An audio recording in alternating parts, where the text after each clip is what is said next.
예수께서 12제자를 불러 모으사 모든 귀신을 제어하며 병을 고치는 능력과 권위를 주시고 2절 하나님의 나라를 전파하며 앓는 자를 고치게 하려고 내보내시며 12제자를 부르신 건 새로운 시대인 거죠. 구약의 12지파 이것이 이제는 예수님을 통해서 12제자로 이스라엘을 상징하는 어떤 그런 의미들이 있습니다. 불러 모으시고 제일 먼저 여러분 모든 귀신을 제어하며 라고 말씀하세요. 그죠? 모든 귀신을 제어하며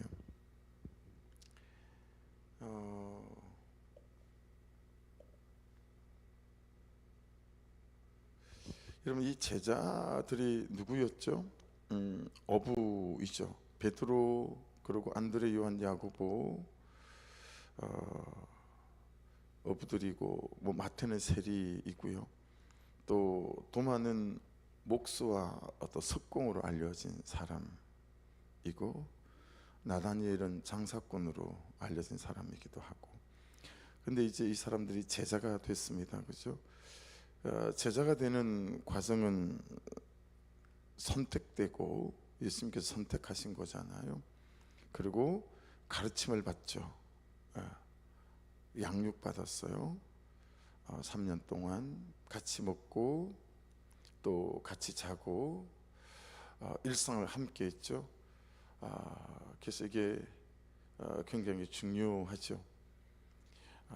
교회에서 제자를 세워가는 것과 선교단체에서 제자를 세워가는 것의 가장 결정적인 차이는 어떤 거냐면 같이 먹고 같이 자고 하는 것들이 없죠. 근데 여러분 이게 왜 그렇게 중요하냐면 같이 먹고 같이 자잖아요. 그러면 사람이 다 드러나요. 성질 부리는 거, 태도 이게 다 드러나서 발가벗겨져요 진짜. 그래서 그 안에서 다루심을 받을 수 있어요. 사람과 사람과의 관계가 제일 힘들잖아요. 일이 힘든 게 아니라 공동체 안에서 같이 먹고 자고 하다 보면 사람 때문에 오는 이 다루심이 장난이 아니에요. 이걸 오죽하면 단어가 있어요. 관계 싸움이다 이렇게 말해요. 그러니까 여러분 제자가 되어지는 과정 중에서 굉장히 중요한 게 관계 싸움이거든요. 교회 안에서 목장 안에서 관계 싸움을 피하지 마십시오. 관계 싸움을 피하면 절대로 내가 다루어지지 않아요. 잘하지 않아요. 태도와 성품 면에 이 관계 싸움을 통해서 내가 나를 보고 그리고 그들을 통해서 또 나를 보고 그러면서 내 연약함을 이해하게 되어지고. 그래서 목장에서 여러분 이건 교과 과목이에요. 여러분 학교 다닐 때 국어 공부가 싫어. 국어 시간에 수업에 안 들어가고 그러지 않잖아요. 그건 성적이 안 나와. 근데도 수업은 들어가잖아요. 저는 막 산수를 배울 때, 우리는 산수였으니까 저는 오수업을 해본 적이 없어요. 운동선수였기 때문에. 그래서 저는 막 곱셈 배우고 나눗셈 배우고 이럴 때 여러분 산수 수업을 많이 빠져서 못 따라가겠는 거예요. 그래서 저는 제 성적이 수학 점수가 다 까먹었어요. 88년도에 검정고시를 마쳤죠. 고등학교를 저는 못 다녔으니까. 근데 친구들 졸업할 때 같이 졸업은 한 거예요. 검정고시를 졸업하는 애 제가 마쳤으니까. 그리고 6년을 책 한 자를 보지 않다가 94년에 제가 수능 1세대거든요. 수학이 20문제에 2점씩 40점 만점인데 저 한 문제 맞았어요. 2점 맞아요. 2점. 그러니까 제 수능 신학교 들어갔기 때문에 이제 수능을 친 거죠. 제 수능 점수는 수학이 다 까먹었어요. 그 정도로 수학을 싫어했어요. 그렇다고 제가 수학 수업을 안 들어가진 않잖아요. 여러분 교회에서 목장에서 관계 싸움은 교과목이에요. 교과목. 근데 우리는 교회를 다니고 목장을 하면서 내가 싫어하는 성향과 경향성을 가진 사람이 있으면 뒤꿈치도 쳐다보기 싫어한다는 거죠. 절대로 인격과 성품과 태도가 자라지 않습니다. 이게 교회에서 제자가 세워지는 것과 선교단체에서 제자가 세워지는 것과 확연한 차이예요. 그래서 교회에서 10년이 걸릴 일이 선교단체는 1년이면 돼요. 왜냐하면 거기서 진짜 내 바닥을 보거든요. 야, 내가 진짜 못된 인간이었구나. 내가 이렇게 성질머리가 나쁘고 이 사람 하나를 받아내지 못하는구나. 여러분, 그 사람 하나를 받아내지 못하니 선교지로 가면 어떤 사람을 받아내겠어요? 철저한 나를 보는 거죠. 그래서 제자에게 있어서 예수님의 가르침이 굉장히 중요한 건 뭐냐면, 이렇게 훈련받았다, 양육받았다라고 하는 건데, 그게 말씀으로 양육받는 만큼이나 같이 먹고 자고 하며 이 관계 싸움 속에서 철저히 자기들의 모난 부분, 연약한 부분들을 보는 거죠. 결혼 보세요. 결혼만큼 좋은 제자 훈련 학교가 없거든요. 그렇죠? 근데 거기서 다루어지지 않는 거예요. 그거 싫어서 이혼을 하거든요. 근데 결혼처럼 좋은 학교가 없어요. 거기서 다루심을 받아야 진짜 제자가 되는 거예요. 예. 거기서 그 못된 인간, 도대체 이해가 되지 않는 그 사람과 함께 살아가며 내가 훈련받고 다루심을 받을 때 진짜 예수 그리스도의 제자가 되어서 가는 거거든요. 그러니까 그런 부분에 있어서 가르침을 받았다라고 하는 것은 굉장히 제자의 덕목에 있어서 중요한 거죠. 그래서 여러분, 목장이 나누어지고 또 이런저런 사람 절대 관계 싸움을 피하지 마세요. 야, 이 관계 싸움은 대학교 가면 여러분 전공 필수가 있고 또 전공 선택이 있어요. 굳이 전공 선택은 내가 하지 않아도 돼요. 교양 과목이라. 그렇죠? 근데 전공 필수는 놓칠 수 없어요. 저희 신학교는 헬라어, 히브리어, 성서신학, 이거 굉장히 힘들어요. 원어를 갖고 하는 거라. 예. 그런 거 전공 필수예요. 도망갈 수 없어요. 관계 싸움은 전공 필수라는 거예요. 그렇게 못마땅한 사람과 살아보세요. 목장 6개월 이렇게 살아보시면서 내가 다루심을 받아야 된다. 세 번째가 예수의 권능을 목격하는 게 굉장히 중요했어요. 예수의 권능을 목격하는 거. 예수가 어떻게 상황을 대처하시고 어떻게 병자를 고치시고 어떻게 기도하시고 하나님께 어떻게 은혜를 입더라, 뭐 이런 것들이 너무 중요한 거죠. 우리는 말씀을 통해서 이런 장면을 보고, 그리고 이런 장면들이 우리의 삶에서 실습되고 훈련되어지고 적용되어져야 되겠다라고 하는 거죠. 어느 부분이 있는지 없는지를 잘 살펴보시고 어느 부분이 준비되고 있는 사람인지 되고 있지 않는 사람인지, 나는 맨날 딱 그 곶과목만 막 도망가 버리고 숨부리는 사람은 아닌지 돌아볼 필요가 있는 거죠. 그래서 선택은 이제 하나님께 선택하셨어요, 그죠? 우리를. 그리고 우리에게 하나님이 옆집 아저씨가 아니라 내 아버지가 되게 하시죠. 옆집 아저씨로 평생 살아가는 그리스도인과 내 아버지인 하나님으로 살아가는 그리스도인은 완전 다르죠. 제자도 마찬가지예요. 예. 옆집 아저씨처럼 생각하는 제자가 있을 수 있고요, 하나님의 내 아버지인 제자가 있을 수 있지요. 하나님의 내 아버지가 돼야 그 다음에 내게 주시는 권능들이 내 삶에서 사역에서 드러날 수 있게 되겠죠. 그래서 제자에게 있어서 가장 중요한 핵심 요소 중에 하나는 하나님의 능력을 나에게 부어주신 것을 믿는 거죠. 하나님께서 나에게 하나님의 능력을 부어주셨다, 내게 말씀을 맡기셨다, 그리고 내게 영혼을 맡기셨다, 내게 삶을 맡기셨다 라고 하는 거죠. 그래서 하나님의 능력이 나에게 있는 것을 믿는 거예요. 할렐루야. 말씀이 나에게 있는 것을 믿는 거예요. 좀 우스울 수 있는데 한 달 된 것 같아요. 말씀을 묵상하다가 하나님께서 내게 말씀을 맡기셨다라고 하는 게 확 믿어지는 새벽이 있었어요. 그래서 내가 이것을 잘 붙들어야 되겠다 싶어서 우리 전도사님만 눈썰미가 있어가지고 내 방에 들어와서 봤는데, 여러분, 제가 한 달 전에 제 책상에다가 그 녹음실에서 쓰는 마이크 있죠. 그 마이크를 하나를 26,000원짜리를 사가지고 제 책상에 이렇게 딱 세팅을 해놨어요. 마이크가 아주 일부러 편하라고 골드색으로 된, 금색으로 된 거. 왜냐하면 그 아침에 제가 이게 너무 강력하게 이렇게 믿어졌어요. 그래서 하나님께서 내게 말씀을 맡기셨다.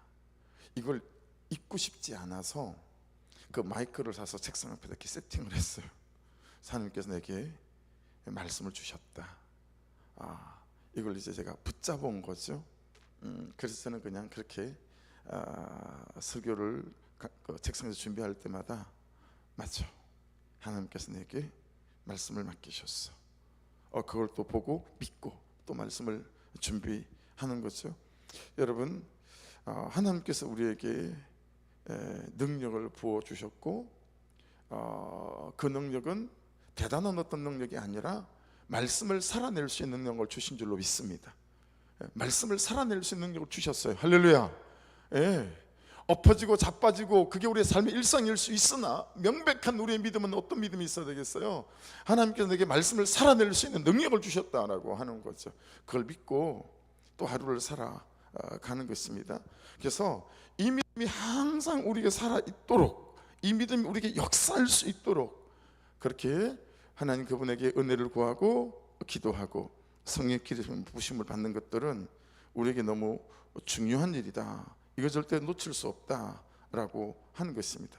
그래서 보십시오, 마가복음에 보면 이 대목을 더러운 귀신 이렇게 되어져 있어요. 더러운 귀신을 제어하며 이렇게 되어져 있거든요. 근데 누가는 모든 귀신을 제어하며 이렇게 말씀을 또 기록했어요. 앞에서 나눴죠. 다이모니온, 이걸 악한 영으로 해석하는 게 훨씬 더 이해하기가 좋다라고 그랬잖아요. 그래서 여러분, 이 모든 귀신을 제어하는 것은 인간의 능력 밖에 있는 거, 보다 높은 능력들의 개입 탓으로 돌릴 수밖에 없는 거 이해되어지시죠? 제어하면은 에피란 단어인데요, 이런 거예요. 위에서, 가까이서, 이런 뜻을 갖고 있거든요.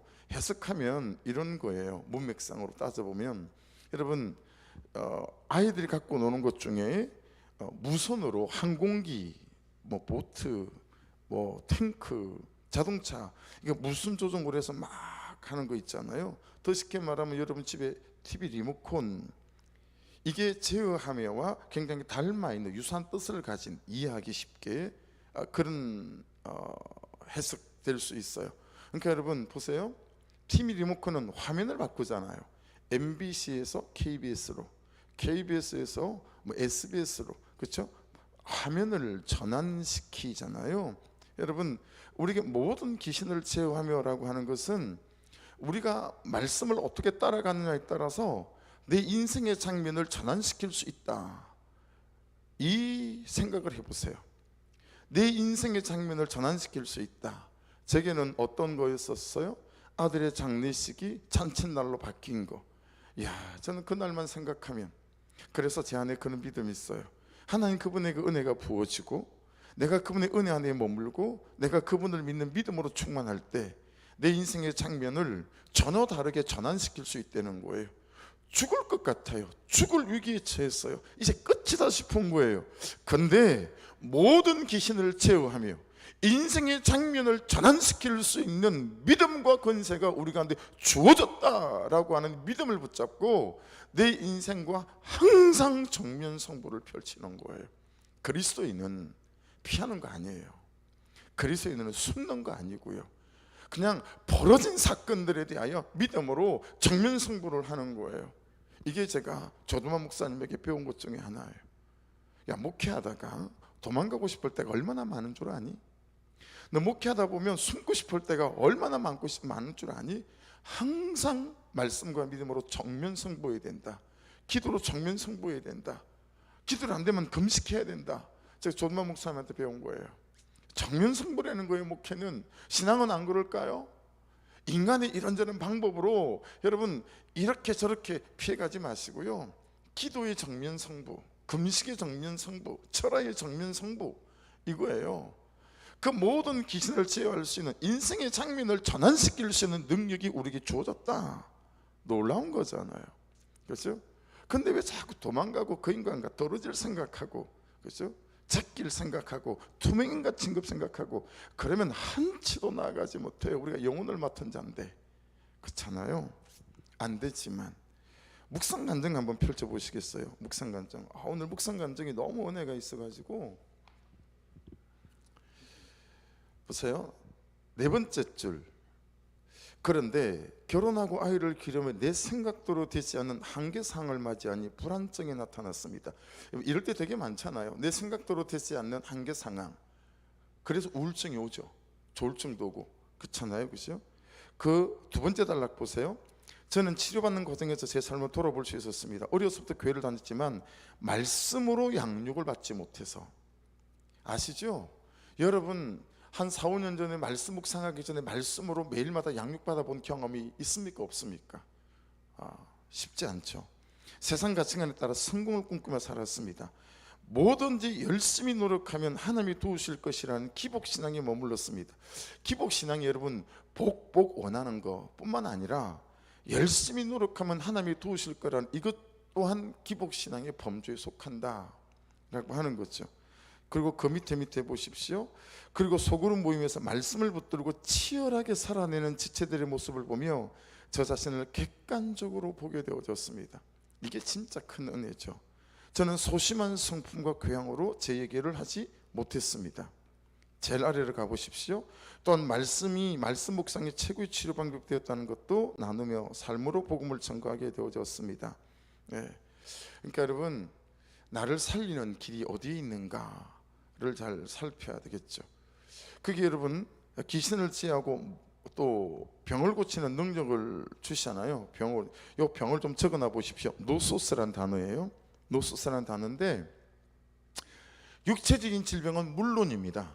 육체적인 질병은 물론이고 그건 뭐 베이스고. 자, 그리고 적어놔 보십시오. 재난. 병에는 이 뜻이 있습니다. 재난. 그 다음에 고통. 그 다음에 탐닉, 호색, 그 다음에 미침, 가로 열고 중독이나 어떤 것에 빠짐. 그것만 막 좋아하고, 그렇죠? 이것이 여러분 노소스, 이 병이라는 단어 안에 숨어 있는 훨씬 더 육체적인 질병보다 깊은 뜻이에요. 재난, 고통, 탐닉, 호색, 미침, 이것까지가 병에 포함되어진다라는 거예요. 육체적 질병뿐만 아니라 훨씬 더 깊은 의미는 인간의 삶에서 일어나는 이런 다양한 하나님의 사람으로 형상으로 살지 못하게 만드는 이런 죄로 인한 질병들과 사건들까지 병에 포함되어진다라고 하는 것입니다. 그런데 이런 질병들을 무엇으로, 오늘 묵상 간증을 보면 무엇으로 고치죠? 말씀을 통하여 고친다. 그렇죠? 한 번도 해보지 않고 해오지 않았던 나를 객관적으로 말씀 앞에 서면 볼 수 있는 일들이 시작이 되잖아요. 그렇죠? 나를 객관적으로 볼 수 있는 거울이 생기기 시작하는 거죠. 그래서 이거 여러분 엄청난 거잖아요. 내가 보이기 시작하는 거예요. 아이고, 나 때문이었구나. 아이고, 이게 나로 인해서 시작되어진 것이었구나. 이것이 깨달아지는 순간 내 옆에 있는 사람들이 행복하기 시작하는 첫 출발점이죠. 항상 저 사람 때문에 라고 생각하니 내 주변에 있는 사람들은 항상 불행해요.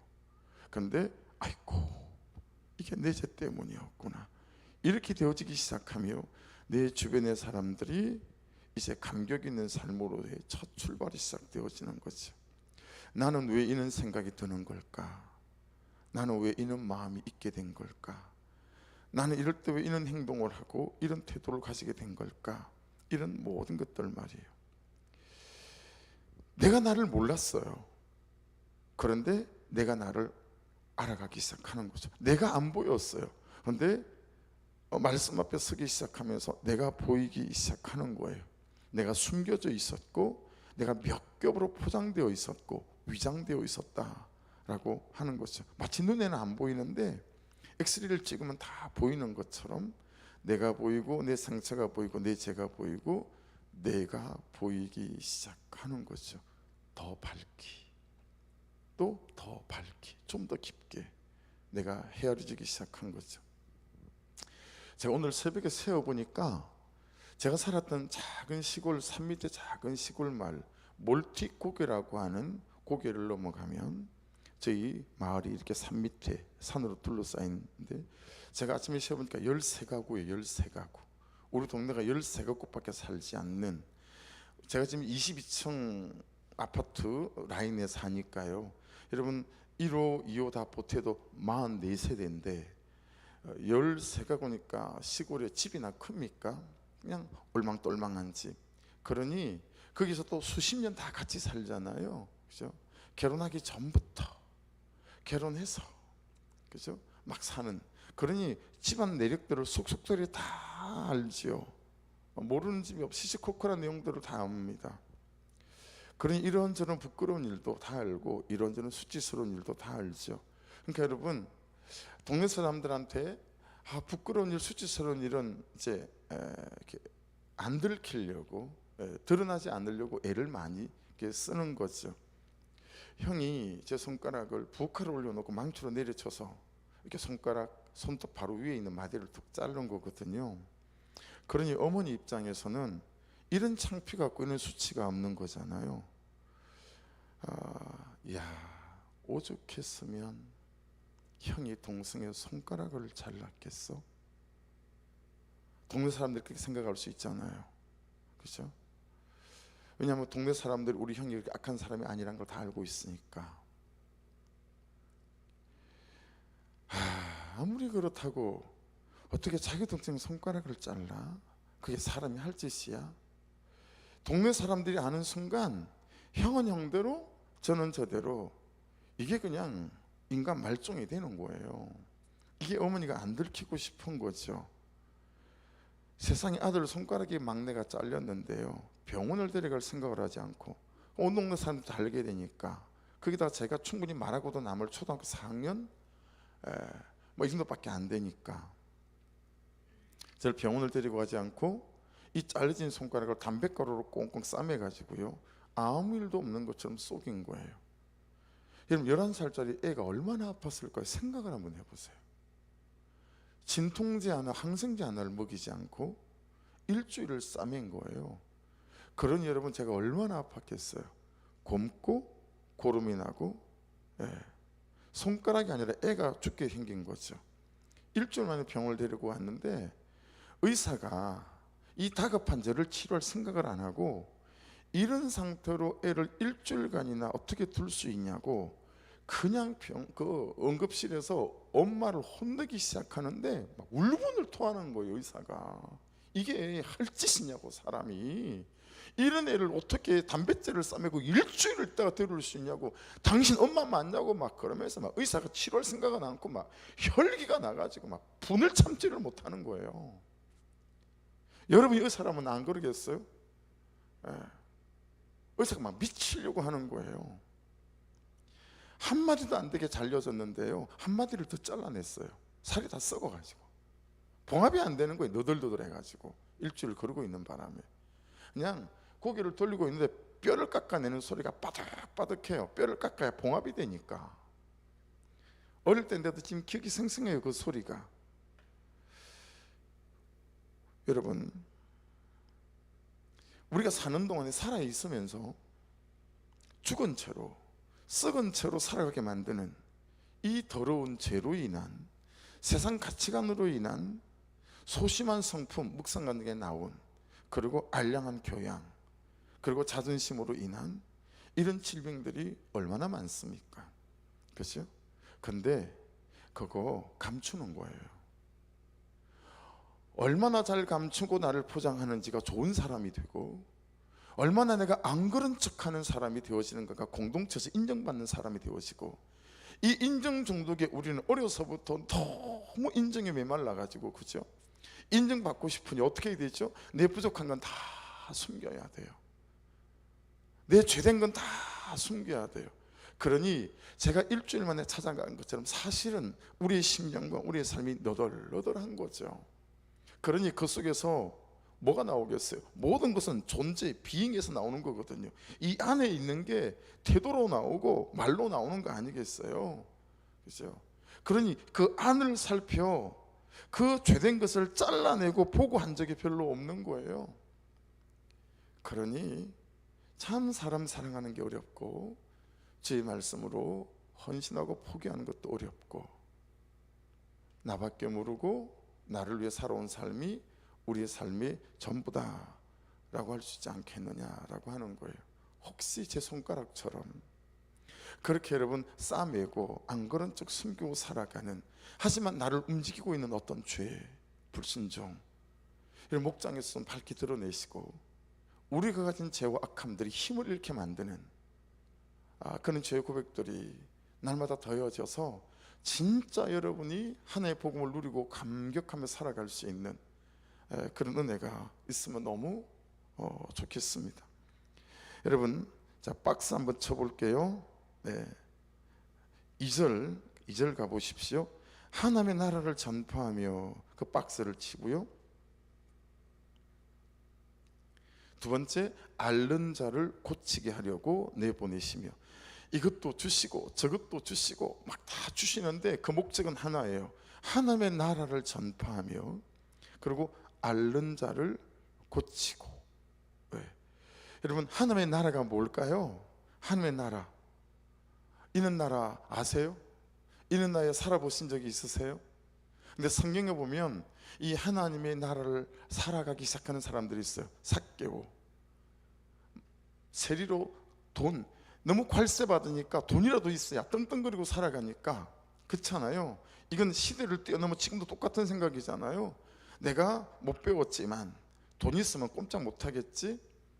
예. 그래서 제가 개척했을 때, 개척했다고 창립 사인 받으러 갔더니 선배 목사님이 그러셨어요. 남 목사, 무조건 교회는 부흥하고 봐야 돼. 앞뒤 없어요. 그냥 무조건 교회는 큰 교회가 되고 봐야 된대요. 사건 목사들에게 딱 좋은 말 아니겠습니까? 예. 무조건 돈이 있어야 된다. 이게 세리였었어요. 삭개오였었어요. 그렇죠? 근데 여러분, 주님이 삭개오 내려와라, 오늘 밤 내가 네 집에 유하겠다. 그리고 밤새 말씀을 들었어요. 그 다음날에 삭개오 안에 인생의 장면이 바뀌었어요. MBC에서 KBS로 바뀌듯 완전히 인생이 전환되어졌어요. 그렇죠? 그래서 내가 토색한 게 있으면 4배로 갚겠습니다. 여러분, 하나님의 나라에 살기 시작한 거예요. 물질이 붙잡지 못하는 한 사람이 태어난 거죠. 진짜 거듭난 거죠.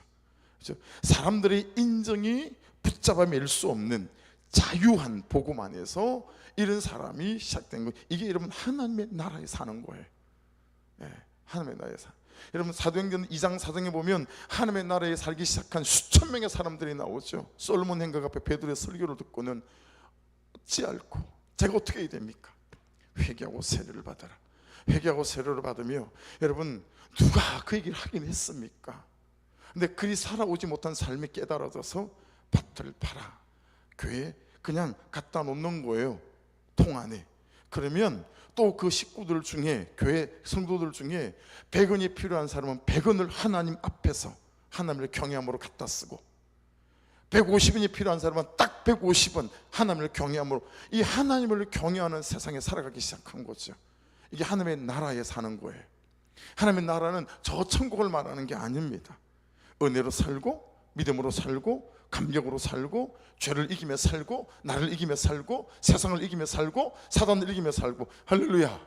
하나님의 말씀과 그분의 근세와 그분의 능력으로 이 하나님의 이 나라가 있다라는 거예요.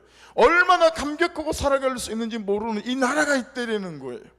이걸 누리고 살아가야 되지 않겠는가? 이 나라 좀 전해라.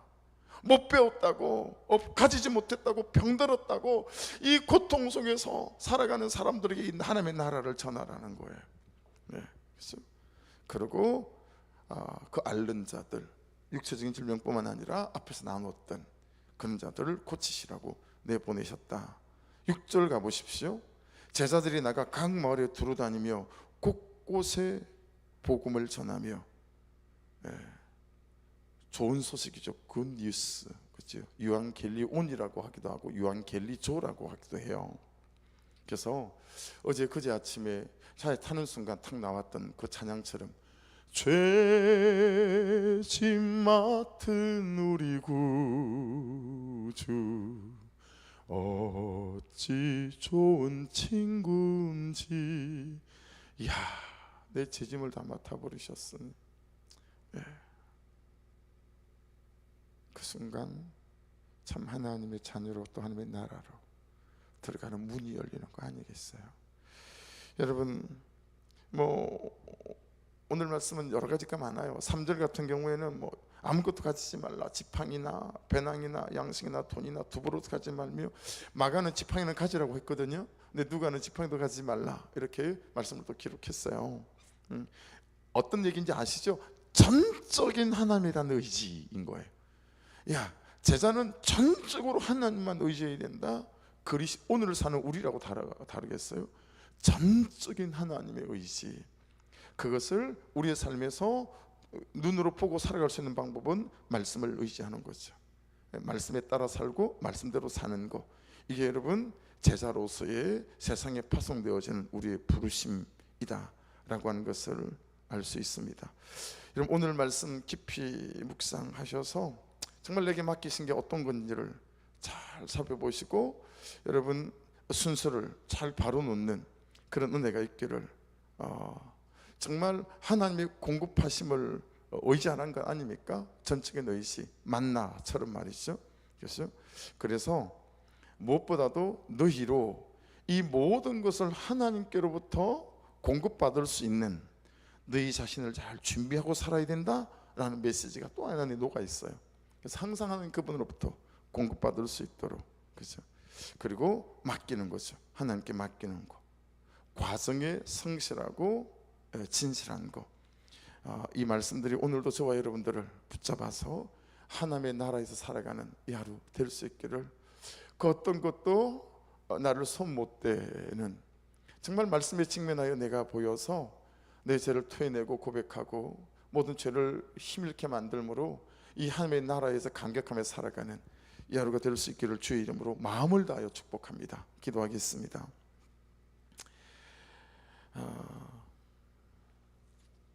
주여 한번 부르고 기도하시면서, 아버지 하나님, 참으로 주신 이 하나님의 자녀라고 하는 이 은혜를 누리고 살아가기 부족함이 없도록 더 이상 나를 감추고 속이며 위장하고 포장하며 가면 쓰고 살아가지 않는 은혜가 있게 도와주옵소서라고 또 기도도 하고요. 우리 박흥 집사님 루게릭병, 또 우리 이기수 집사님 식도암 가운데 하나님 은혜를 부어주시고 또 역사하여 주시옵소서.